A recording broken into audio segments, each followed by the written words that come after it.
Welcome back to the channel. I am currently in the middle of making a video about a really nice Dell 286 system, and if you subscribe and press the notification bell, you'll get a notification when that video comes out. But two things have come up that made me interrupt that video, and this is one of those things.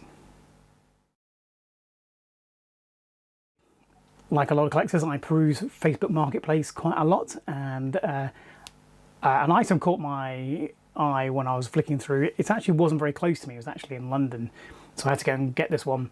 But it was interesting because it was a collection of oldish computers, one of which really stood out to me, and it was collection only, and it was £40 for 5 computers, and obviously I couldn't turn that down really. So this video is about that collection and whether it was worthwhile or not. To give you some context, it was about an hour-and-a-half drive either way, and £40 for 5 computers is a pretty good deal. That's about $50, at least in 2025. So what exactly did I get? Well, there was a single picture in the Facebook Marketplace listing, and it had these 5 computers in it. They were stacked slightly differently, but basically this was it. And the thing that caught my eye was the PowerEdge. Always like a Dell server, so particularly this one had a tape drive. So I thought actually I would take a punt and consider consider buying this lot.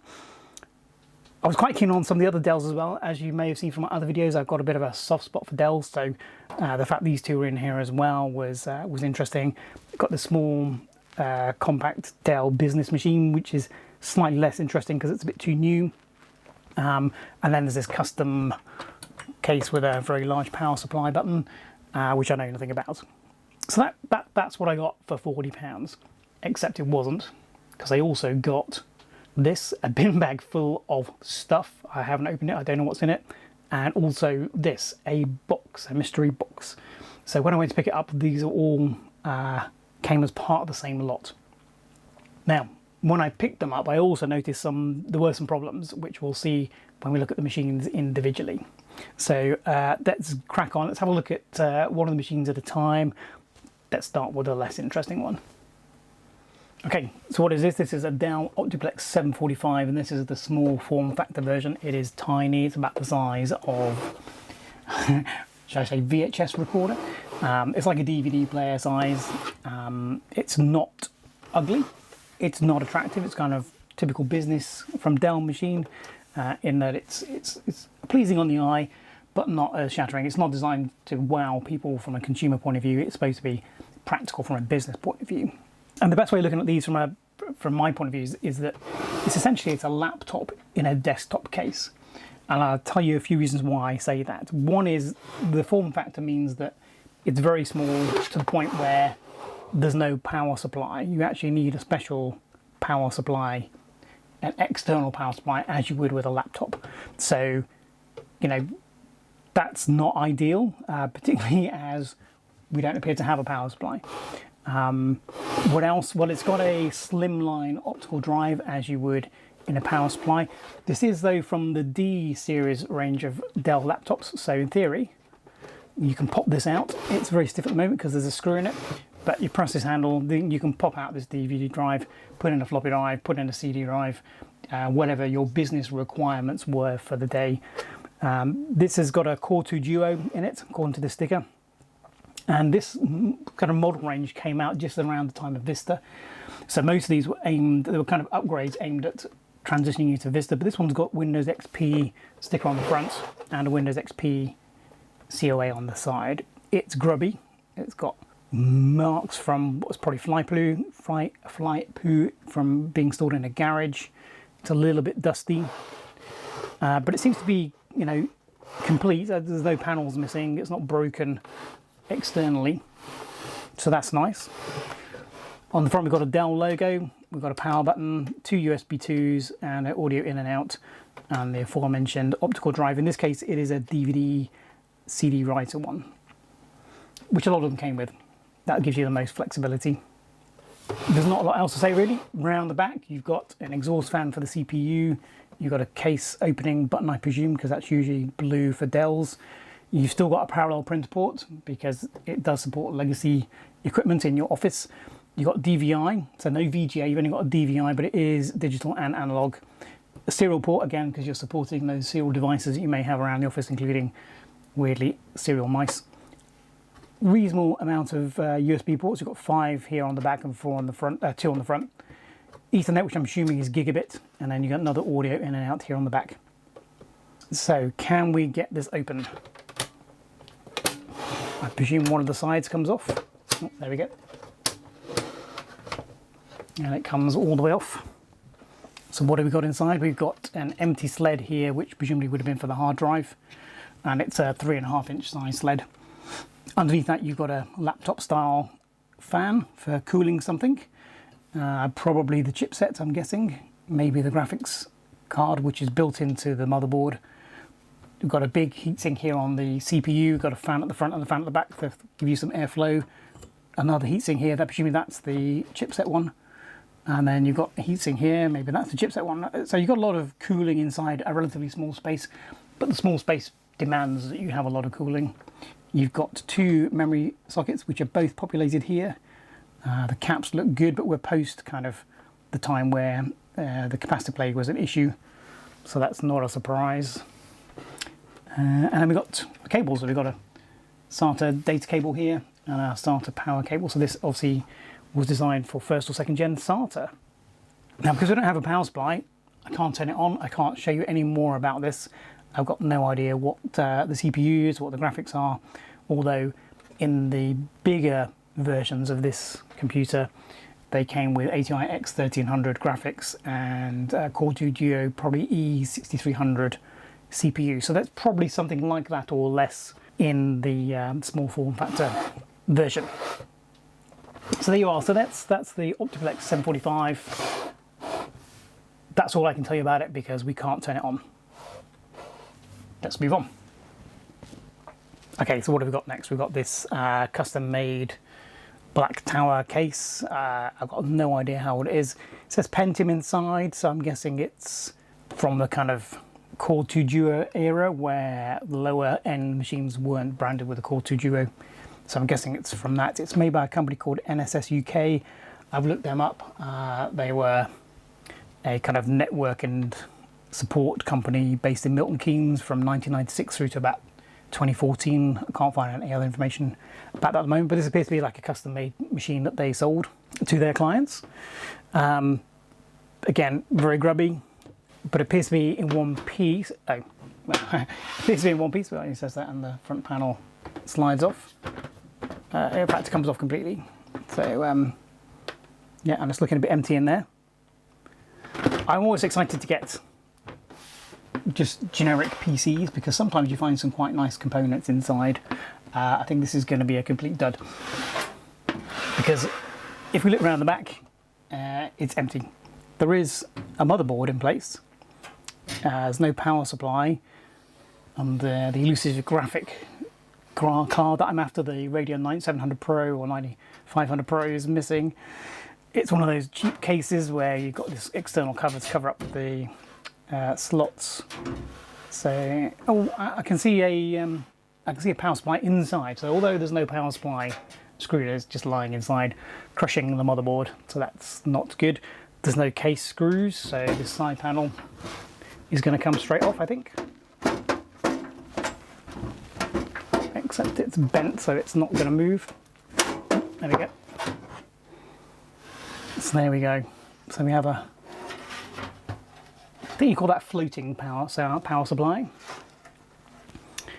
It's super light. Seems to be relatively unbranded. 450 watts though, it reckons. Okie dokie. Let's just unattach that for now.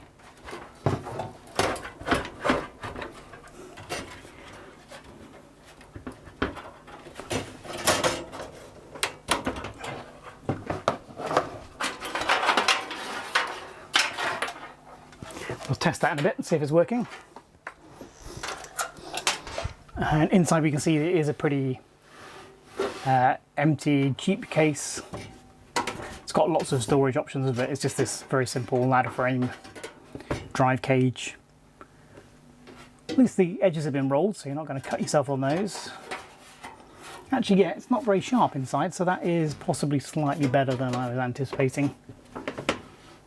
There is an optical drive up here at the front. It's a DVD writer. And then the motherboard. Let's look a little bit closer at the motherboard.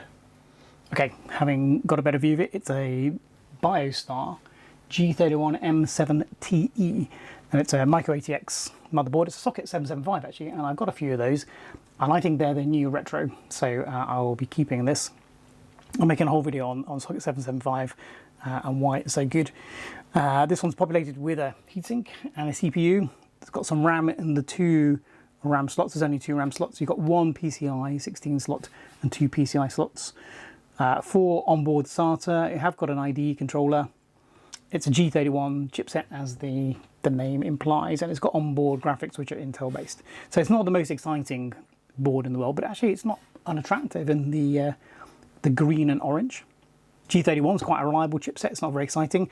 This does support pretty much all the socket 775 processors, all the way down from the Pentium 4 hyper-threading all the way up to the Core 2 quad processors.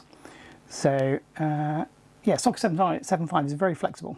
So I don't know if it's working. The fact that they've left that in there when they've stripped everything else out means maybe it isn't, and it may not be now that the power supply has been floating around in there and knocking things. But should we get a monitor and try and power it up, see what happens? Okay, 4 of the 5 machines are Dell, so it's inappropriate to use a Dell monitor and keyboard. So I plugged those in. Power supply's reconnected. I haven't done any cable management, so it's a bit messy inside, but at least we'll know if it's working. The power supply does have a separate physical switch on the back, which surprised me, so maybe it's not as cheap as I think it is. It's super light though. Let's turn it on and see if anything happens. Okay, well, the CPU fan has spun up.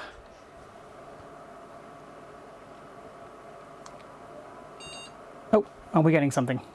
We're getting a signal. So it looks like the motherboard has survived the swinging power supply. What have we got? Well, we've got an out-of-date BIOS date, so presumably the CMOS battery is dead. Got 2 gigs of RAM though. It thinks there's a floppy drive installed, which there is not. There's no hard drive installed. CPU configuration. So we've got a dual-core E5200 actually, so not too shabby. It's running on the 800 megahertz frontside bus, so that is a decent performer for the time actually. I'm surprised I haven't got a Core 2 Duo sticker on it. So there we go, it is actually working. We could build a system out of this. A nice late XP gaming system. We've got a PCI Express slot we can put a decent graphics card into. It runs SATA, so we can put SSDs in here. Yeah, okay. So we'll call that a win actually, even though the power supply was floating around. Does the optical drive work? Oh, I haven't powered it on, I haven't plugged the power in, so I don't know. But yeah, we've got a semi-working system here, so not bad. If you divide the £40 by 5, this machine cost me £8, so that's not bad. Let's move on. Okay, let's have a look at the next machine. The Dell Dimension 3000 in a small desktop, in a small tower case. These were budget machines from the Dell business range. This one's got a Pentium 4 sticker on it. It's got HT in the upper part of the thing, so maybe it does support hyper-threading. It's got a Windows XP sticker on it. Again, it's grubby, it's covered in dust and fly poo from being stored in a garage. Yuck. Around the back we've got the same problem. We've got a floating power supply. So whether at some point in the past screws became incredibly expensive and they were stolen from all these systems, I don't know. But curious that it's also flopping around there. Got the standard I/O complement for a machine from a Pentium 4 era. 4 USBs, Ethernet, sound, PS2, VGA, parallel, serial, all the stuff you'd expect for business. Interesting, this one's got a modem. Now the fact it's got a modem makes me think this may be actually been used at home rather than a work situation, because most work situations would have used the wired Ethernet, wouldn't they? No graphics card, and in fact a lot of these budget Dells didn't even have an AGP slot, so it may be this is PCI only, but we won't know until we look inside. On the side we've got an XP Home Edition sticker, so again that makes me think this was a home machine. Let's get it open Luckily on the Dells it's very easy. We just got this click here and remove the side panel. And again, same sort of thing, it's dusty on the inside, particularly by the front grille. Everything's in place though, apart from the power supply. We've got the CPU shroud and the fan. There's 2 memory sticks in the 2 memory slots, so that's all useful. And again, it's a very minimal motherboard. There's no HEP slot. PCI only. You know, a very basic machine for browsing the internet, doing your Word documents, etc. There's not a lot more to say about them really. Let's put this power supply back in. Let's spend some money on those really expensive screws and see if this one will boot. Power supply is back in place. One thing to note is this one's got a floppy drive cable. There's no floppy drive in there, and the caddy it would have gone into is missing. So we're not going to be able to replace the floppy disk drive very easily. It's got an IDE cable for the hard drive. Hard drive cable would have also been attached to the floppy disk cage, so we can't put a hard drive in unless we screw it into the spare 5¼ inch bay, which might be possible. Interesting. Alright, so these quite often go straight to power on when you plug in the power. There's no separate power supply switch. That's assuming it's working. Okay, we have a CPU fan.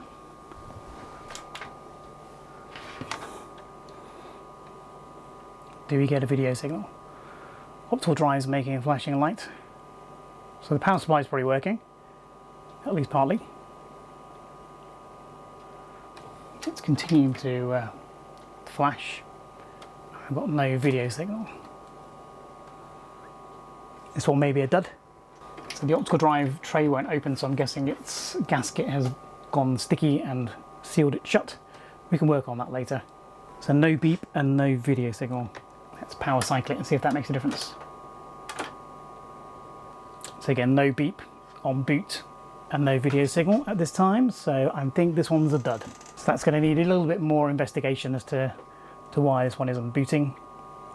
Could be the motherboard's faulty, it could be the RAM's become unseated, could be that it won't boot with a flat CMOS battery. There's lots of things it could be, but I think that is a separate video. Okay, so we are 1 for 2. So what we've got here is basically the big brother to the machine we just looked at. This is the Optiplex GX280. So this is the real kind of office powerhouse, not quite a workstation level machine, but this would have been kind of high-end business machine at the time. In fact, CNET gave this a review that said its performance was outstanding for the time. And it was in a time when we were transitioning from kind of what you might call legacy to more modern devices. So this has got SATA, it's got PCI Express, it's got DDR2 memory. So this is a kind of relatively modern machine in some ways, but it's got a Pentium 4 processor. So in many ways, it's actually still quite an old beast. It's quite a lot bigger than the tower. It's got space for an extra 3.5 inch drive here.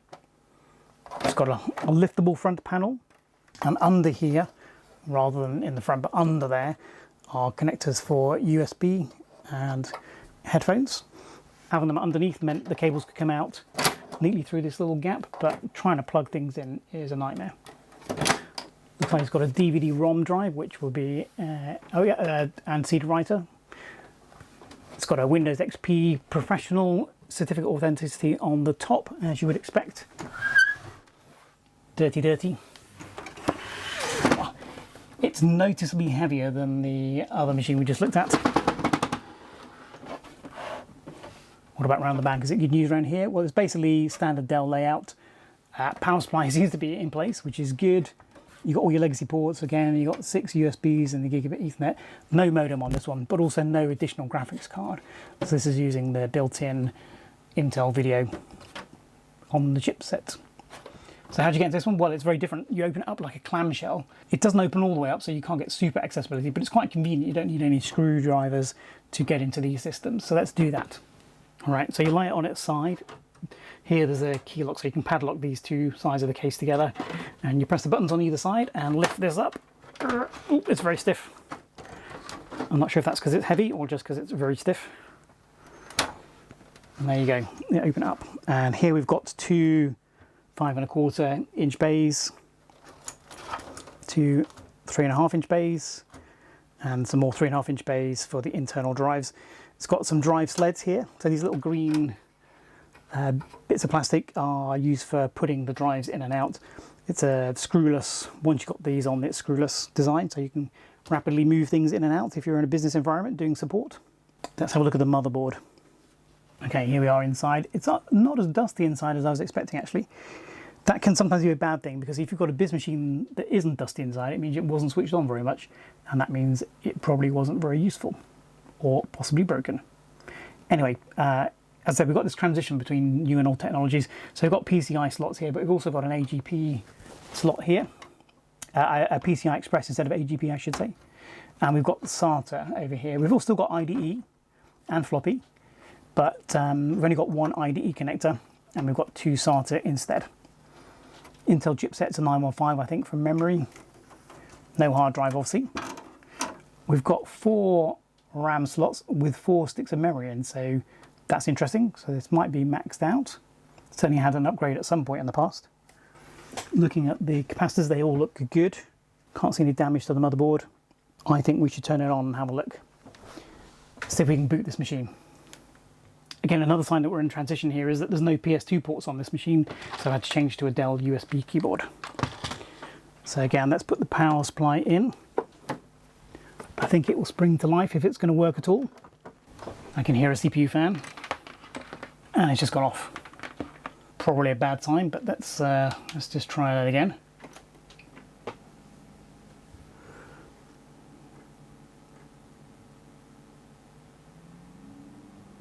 CPU fan speeding up, hasn't turned itself off this time, but we're not getting a video signal. 2 beeps, no video signal.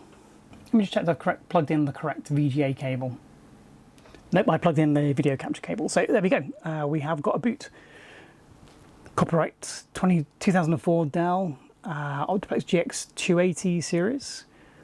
Diskette seek failure. Well, there's no floppy disk, that would explain it. That's from the SATA. That's from the BIOS, and have a look. Oh, it's the new style BIOS, so that's interesting. Very much a transition machine, this one, by the looks of it. So we've got the service tag and stuff there if you're interested in it. Pentium 4 at 2.8 gigahertz with 1 megabyte of level 2 cache. It's capable of hyperthreading, but not 64-bit. So this is a relatively low-end machine, relatively low-end CPU for this machine. I would expected it to maybe have a dual core or a 64-bit processor. Memory, 3.5 gigs, okay. So it's maxed out. So Windows XP can't address more than 3.5 gigs. So this is the maximum amount that would have been available. It's DDR2, it's dual channel, but it's asymmetric because they've got this 512 meg instead of 1 gig meg module in there. Okay, it's got the correct date and time, so the CMOS battery must be working. But it couldn't find the onboard SATA hard drive because there isn't one. Is there anything else interesting to look at on this? I don't think so. They've got the maximum amount of 8 megs of video memory dedicated. Hyperthreading's turned off. Now there are some situations where hyperthreading does slow the machine down, but on the whole, for the types of applications this would have been running, hyperthreading should have been on. Things like Excel would have benefited from having that on. Let's have a look at the event log. So the event log goes all the way down to 2011. So that's, oh no, that's page 1 of 3. Okay, yeah, so these are 2006. 2011, May 2011 was the last time this was booted, and there was no keyboard error, and it was like that multiple times in 2011. So either was this being used headless maybe, or before it was retired, or maybe somebody was just trying it on every now and again. Yeah, in 2010 it's the same keyboard error. Looks like the memory's been changed, upgraded in 2010. So yeah, I wonder if this was used in some kind of server role because it was used without the keyboard. That would explain why it hasn't got a particularly powerful CPU. Interesting. But a win. We have got, for £8, we've got a working Optiplex GX280. Right, let's turn this off and look at the next one. Okay, the last one, the one that got me most interested in this bundle of computers is this PowerEdge 600SC. So PowerEdge is Dell's server line. So these are built to a much higher standard than their desktops usually. Having said that, the SC, jokingly, I always say refers to super cheap because this was their budget line of servers. This one looks in pretty good condition, and it's got the optional tape drive, which I think is a 20 gig unit. So whoever bought this obviously was going to use it as a proper server. You could spec these quite variably, so I don't know what's inside. We won't know till we open it up. It could be running a Pentium 4, it could be running a Xeon. It might have IDE drives, it might have SATA drives, it might have SCSI drives. I've got no idea. So we'll have a look at the outside first. So front panel's in good condition. Side panel is not too bad either, less poo on this one. Top panel's very dusty. This side panel is pretty clean. We've got the service tag here, but we've also got a Windows 2000 server certificate of authenticity. So that is interesting. This was obviously definitely used as a server. What about around the back? Again, looks like the power supply is in situ. Cooling fan, we've got your normal selection of ports, including PS2 here. We've got onboard Ethernet, as you would expect on a server. And down here, looks like there's an add-in card with SCSI. 2 keys attached to the chassis, so that's good. Nothing really remarkable here. It is a bit dusty. The only other interesting thing on the back here is the thumb screws for removing the side panel. So let's do that next. Let's have a look at what's inside this particular server.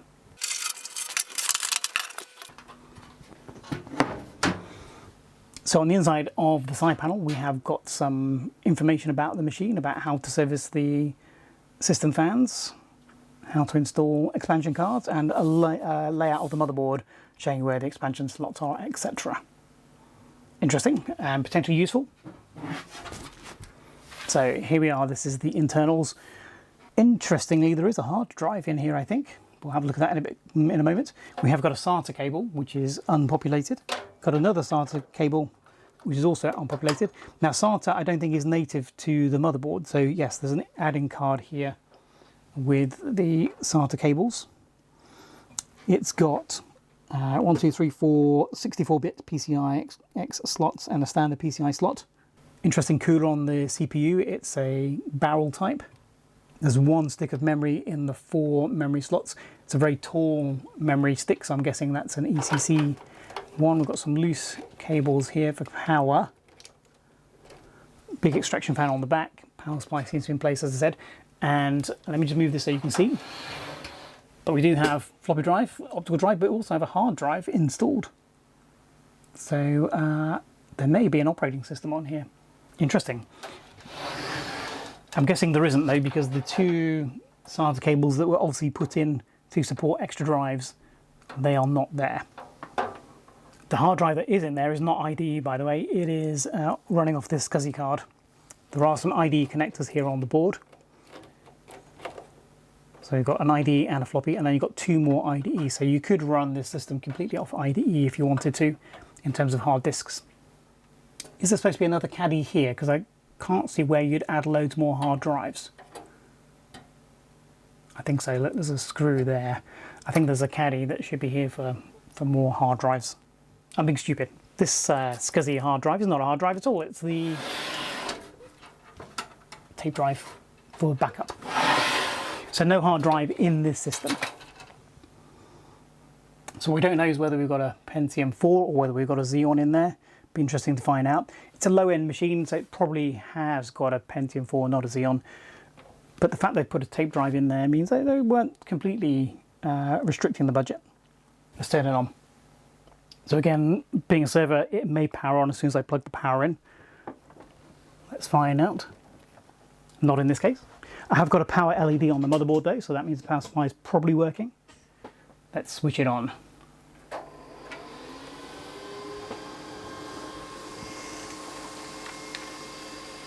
So the case fan and the CPU fan are both working. Helps if I turn the monitor on. I've not got a beep yet.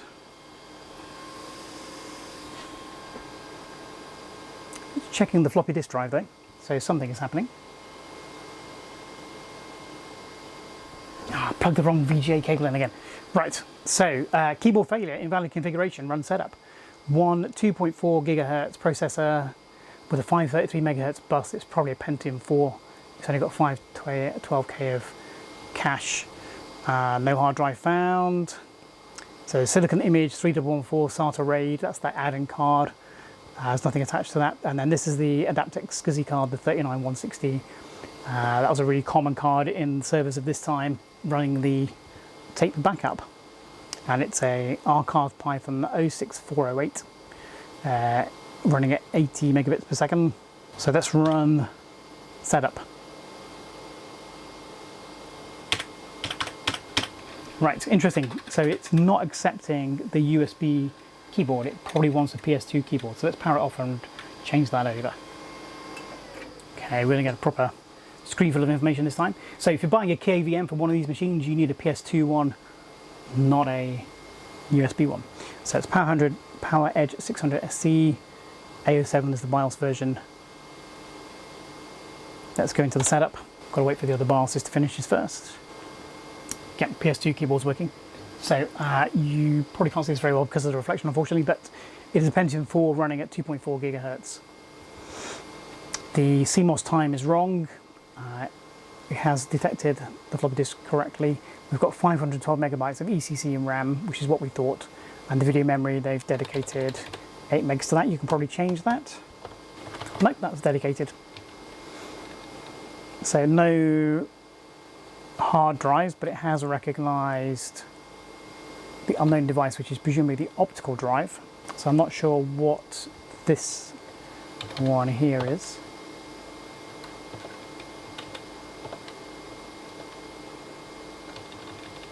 Interesting. So going down, so unlike other Dells which had pages that you went through without P, this has got a kind of a list, and that's probably because it's running a different server chipset. So you've got server related stuff here like console redirection. Fine. Okay, so we have another working system. This one is a low-end server with only half a gig of RAM and a Pentium 4 rather than Xeon, but we've got something that's working. That's really good. It's also got SCSI, so we can add SCSI hard drives if we want to. It's got a secondary SATA card in, which I think I'm going to get rid of because it's probably not really that age appropriate.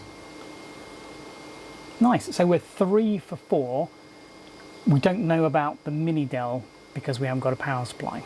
But that moves us nicely on, because with these 4 systems, I also got a bin bag, literally a bin bag full of stuff, which is, I think, cables and stuff. So let's have a look at that next. So this is what else came with this £40 bargain: a bin bag and a box.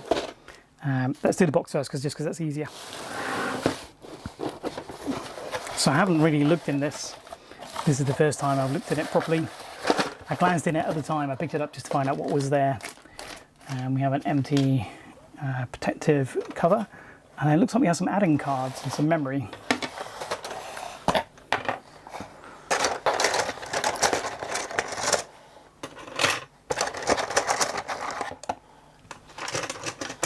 Interesting. Okay, let's do the add-in cards first. So this is an Adaptec card, so I'm guessing it's a SCSI card. It has got an external high-density SCSI connector and an internal one as well. And label says it's a 2120S/64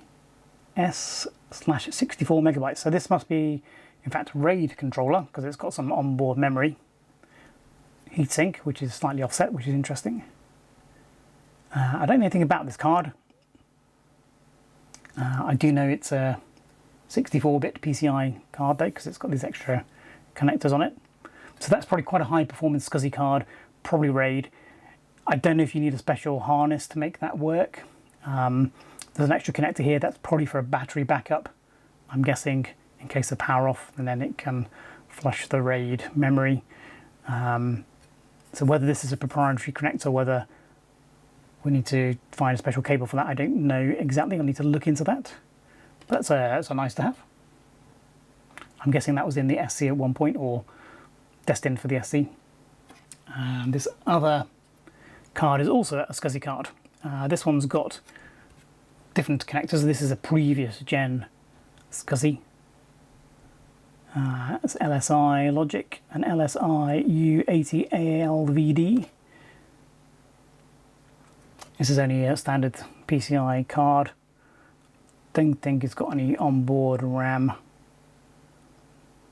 It's got an internal and an external connector. These look more standardized. And this is from 1999 according to the screen print on the card. So another SCSI card, might be more useful than the other one depending on the cabling. And again, I presume this was destined for the 600SC. So that's an 80 megabit SCSI card rather than 160 that's already in it though. And then there's a pile of RAM. Let's have a look at this. 250 megs of DDR. That's not ECC, that's standard DDR. 1 gig of DDR2. So that was probably from the 280.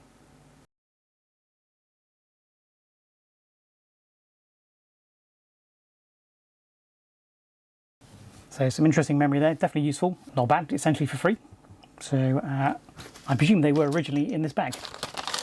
So the guy that I collected all this from, by the way, was the father of the person who owned the machines. And the story he said was that his son was just going to throw them away, but he persuaded him to put on Facebook Marketplace. So these have been saved from the tip or the recycler, so that's all good.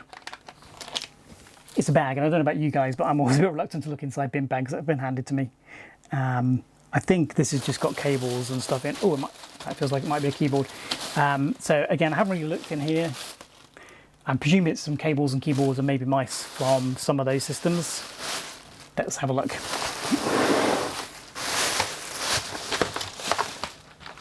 So there is a Labtech wireless keyboard. The battery cover is missing. One of the stands is missing. Feels okay. I'm guessing that some other bits and pieces might be in this bag, but if not, that's completely useless. Okay, here we have a Dell Media keyboard. That's exactly the same one that I've just been using. Is it PS2 or USB? It's a USB. That's interesting because the one I've got is PS2, so that's nice to have. It's not exactly the same. The media controls are in a slightly different place, but this must be the kind of newer version of the one that I was using. So that's nice. Oh, it's got a USB hub in it as well. So you've got USB ports in there. Seems to be in good condition. Both stands are there. And if you're interested, the model number is E145614. Oh no, it's SK8135.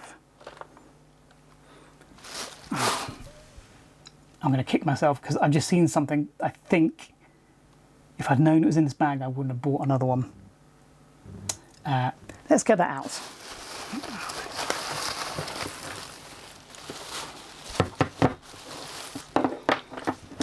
So I thought for a moment this was the power supply for a Dell XPS 1730, which I had to spend quite a lot of money buying. It is not. It is very similar in terms of its size and output. However, the connector is for that small form factor desktop Dell we had earlier. So we're going to get that back out and see if it works. Let's have a look at the rest of the bag first thing. So this fell out at one point. Looks like it's a laptop charger. It's a Lighton branded one. It's a very small connector, so I'm guessing it's an HP. Could be a Dell, I suppose. Model number PA1650-80. Doesn't say who it's made for. It's just Lighton branded. I'm not sure what that is. 65 watt, so it's standard kind of laptop output, 19 volts. Yeah, so that's probably a laptop charge power supply of some kind, but I don't recognise the connector. It's very small, a bit like a very small HP. But let's keep looking. A couple of Ethernet cables and a power over Ethernet. A 200 megabits per power line type adapter. So that's only useful if there's another one, but we shall have a look. There's a bag that did have a SCART cable in, but now it doesn't. And now it does. So SCART is a European thing. If you're from the US, it's where we connect DVDs and VCRs to TVs back in the 90s.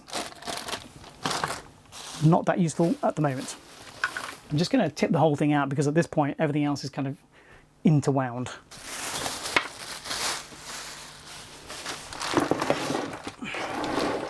Okay, first thing that stands out is there's a fire alarm in here.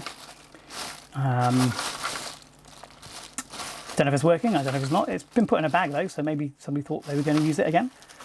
It's from 2004. It's one of the radioisotope ones. It's got the little radioactive warning sticker on it. Look at why you shouldn't bury lots of those together. Another SCART related device. This one's a SCART splitter, so allows you to take one SCART input and spread it to two TVs. We've got some AV cables, phono type.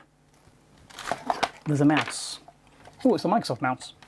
It's black, so I'm guessing it may have been destined for a Dell system, but it hasn't got any Dell branding on, which they normally do. But that's nice.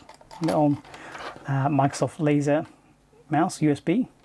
They're not cheap. They're more than £10, so that's nice. It has a freebie. Something in a bag. It's an RF cable. Not very exciting. 2 hours later. So free in this bin bag we have got, well, some of it was in the box, but we've got some free RAM, some free SCSI cards, some cheap mice, and 2 Dell power supplies plus the power supply for that other Dell small form factor computer. So let's get that back out, let's get the monitor back out and have a little look, and I'll tidy away all this mess. So here's that power supply we found in the bin bag. That's for this Optiplex 745. You can see how big it is. I mean, compared to the actual computer, you know, it's not insignificant. So although these small form factors were very small, they weren't once you incorporated the hard disk. They weren't once you incorporated the power supply. Power supply's got a pat safety check on it of 2009, so that may be the last time it was used. We'll find out when we turn it on. Right, let's come on. So it confirms it's the Optiplex 245. I'm happy with lots of things, but let's just go into the BIOS and have a look at those. Again, it's got the new style BIOS, so that's interesting. Optiplex 745, Core 2 Duo. It's got a 6400. Is that an E6400? I don't know. Have a look. It's running on the 1066 frontside bus with 2 megabytes of cache. 64-bit. Hasn't got hyperthreading, but it is dual core. Memory, what have we got? We've got 2 gigs installed. We've got 2 1 gig memory modules of DDR. So that's good. If you remember, there was some DDR memory in the bag of memory, so we could upgrade this. The date and time are wrong, so the battery's gone flat. Let's go back to the event log, see if that tells us anything. 2007, 2010, 2011. So it looks like this was commissioned or decommissioned at the same time as the other machine as well. The last entry is 2011. Some keyboard errors, there's some chassis intrusions here. Somebody's been opening it up, probably to change memory or change the hard drive, I'm guessing. And then the others are a bit older. In terms of the dates, they may be newer because the battery may have gone flat at this point, mightn't it? So in fact, it may have been used more recently. We just don't know because the CMOS battery would have not been working. Interesting stuff, but we've got another working machine. So that's 4 out of 5 machines have been working. That is great. That is really good. And some of them I'm particularly interested in. I'm particularly interested in the GX280 and the PowerEdge 600 SC. They're the ones we're probably going to make separate videos about. If you want videos about any of the other stuff, then do let me know. So you have it. Some more systems to add to the collection. I probably need to start thinning it out a little bit to make some space for stuff I want to keep. But I definitely want to keep the PowerEdge 600 SC and the GX280. They're both interesting machines to me. This small form factor, I'm not so interested in that. It doesn't have a lot of uses. I might be able to use it for Batagera retro gaming maybe. I'll have to look into that. But otherwise, that kind of no-name generic black case could be useful, and the motherboard itself could be useful as well, so who knows. So it wasn't bad. For 40 quid I'm very happy with what I got. The bin bag full of stuff is a bit random, some SCART leads and stuff which I probably won't end up using, but you know, you never know. I have got some machines that do use SCART or SCART converters to get the RGB out of them, so they potentially could be useful. Power supplies, nice to have, but I don't actually need those. I've got plenty of power supplies. The mice were useful, and I quite like that black Microsoft mouse. I haven't got a black Microsoft mouse, so that's nice to add to the collection. So basically, hope you enjoyed the video.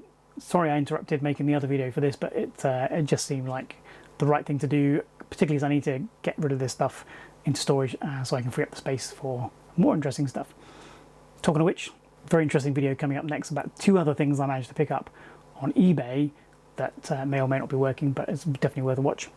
Anyway, if you want a video made about any of the machines you've seen today, then please leave a comment down below and I can do that. If not, I'll move on to what's already in my schedule. Don't forget to like and subscribe. We will see you in the next one.